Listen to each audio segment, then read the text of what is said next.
रामू काका एक छोटे से गांव धरमपुर के रहने वाले थे। उम्र होगी कोई 60 साल। शरीर से दुबले पतले, चेहरे पर झुर्रियां, लेकिन आंखों में चमक ऐसी मानो आज भी जवान हो। गांव में सब उन्हें बहुत सम्मान से देखते थे। क्यों? क्योंकि वो थे ईमानदारी की मिसाल।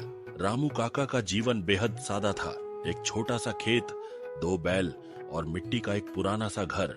रोज सुबह 4 बजे उठते, खेतों में मेहनत करते, दोपहर को खिचड़ी खाते और शाम को तुलसी के सामने दीप जलाकर भगवान का धन्यवाद करते।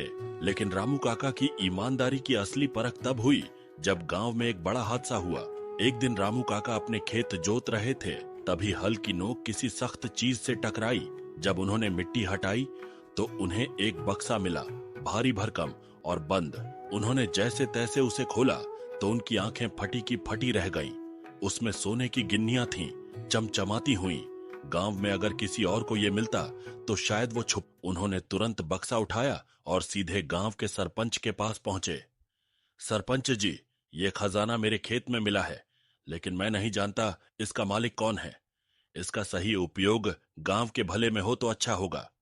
सुनकर गांव वाले दंग रह गए। कोई बोला, रामू काका, आप रख लेते तो कौन जानता। किसी ने कहा, आप तो खुद गरीब हैं। लेकिन रामू काका ने मुस्कुराते हुए कहा, ईमानदारी दौलत से बड़ी होती है। जो चीज मेरी नहीं उसे रखने का कोई हक नहीं।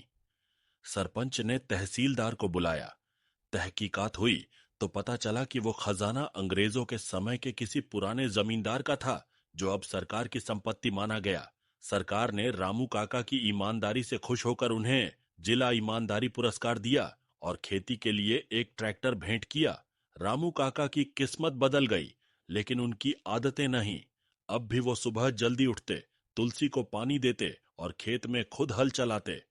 फर्क बस इतना था कि अब बैल की जगह ट्रैक्टर था और लोग उन्हें धर्मपुर का हीरो